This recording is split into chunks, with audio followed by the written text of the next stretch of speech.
Have you ever had combat encounters that weren't as tense as you wanted them to be?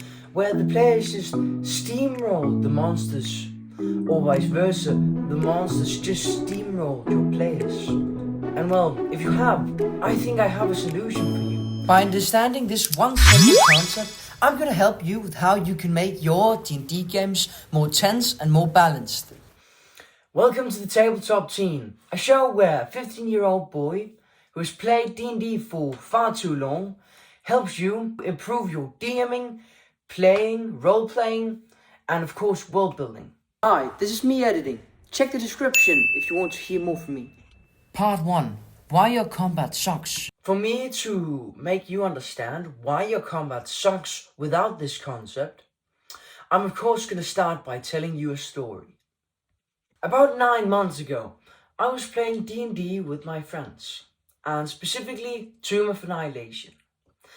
We had come to this giant coliseum in this abandoned city where there was this T-Rex, this giant T-Rex. And my druid really liked dinosaurs. So he thought, could we cast animal friendship on that dinosaur? I know it was like a mythical something dinosaur, which wasn't like a normal dinosaur, or T-Rex rather. So my druid snuck up into its den where it was sleeping and tried to cast animal friendship on it.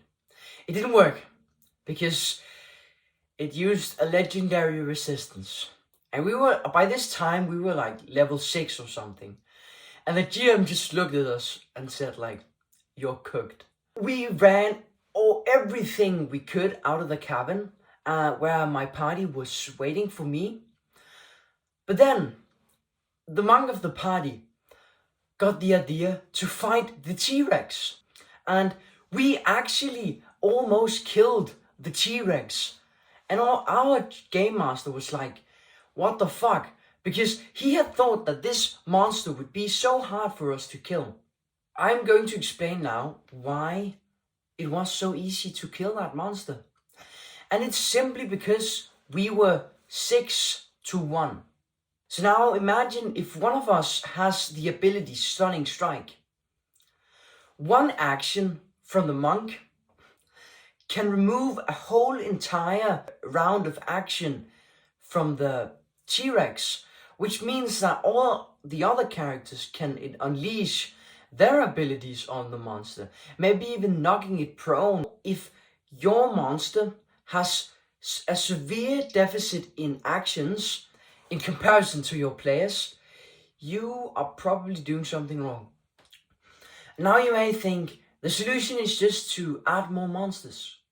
But no, the solution is not to bring in more monsters.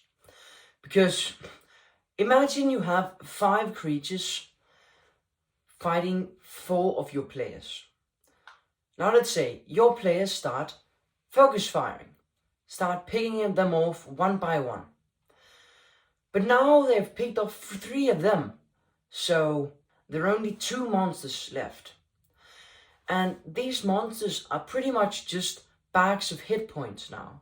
The players don't really have any incentive to fight them because they've already won the combat.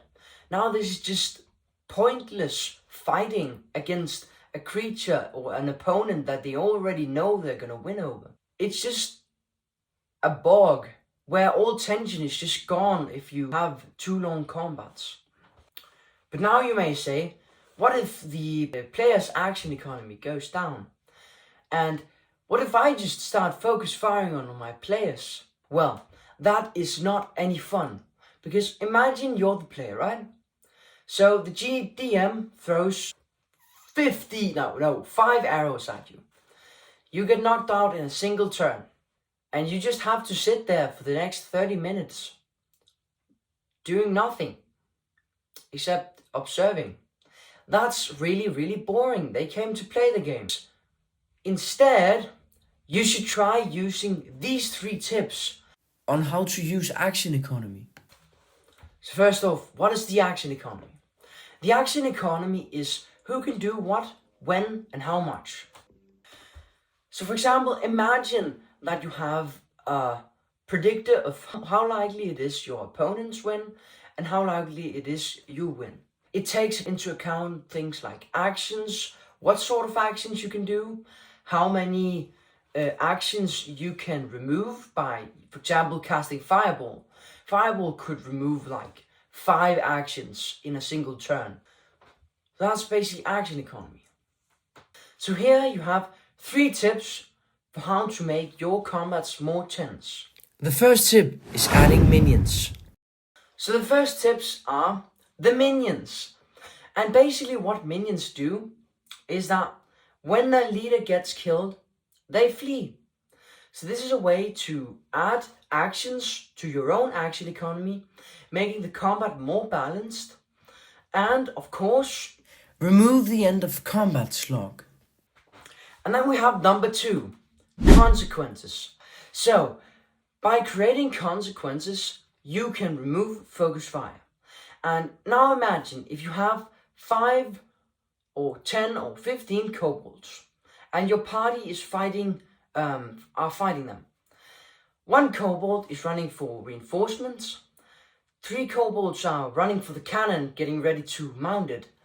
Another 3 kobolds are running for the captives den, trying to kill the captives, and maybe some are running off with some gold. So now, the players need to decide what they want to prioritize. Do they want to prioritize the gold? Do they want to prioritize that the kobolds don't mount a fucking cannon and shoot hellfire on them? Or do they want to prioritize that the captives don't get killed? Then as the third tip, we have environmental actions. And environmental actions are actions that the GM can take to either boost your own action economy or your player's action economy. And this could, for example, be stalactites falling, hitting the players, or difficult terrain because of earth tremors, or heavy rain when they're fighting a water golem. And this water golem heals or can split into more pieces or can grow in size by, well, interacting with the rain, which grows its action economy. So, the one thing I want you to take away from this video is that the side with the most actions often win combat encounters. So, keep that in mind whenever you're designing encounters. And if you need, you can use minions, consequences, and environmental effects to balance out the encounter. Bye bye everybody. I will see you in the next one. I'm going to upload on Wednesday and Saturday.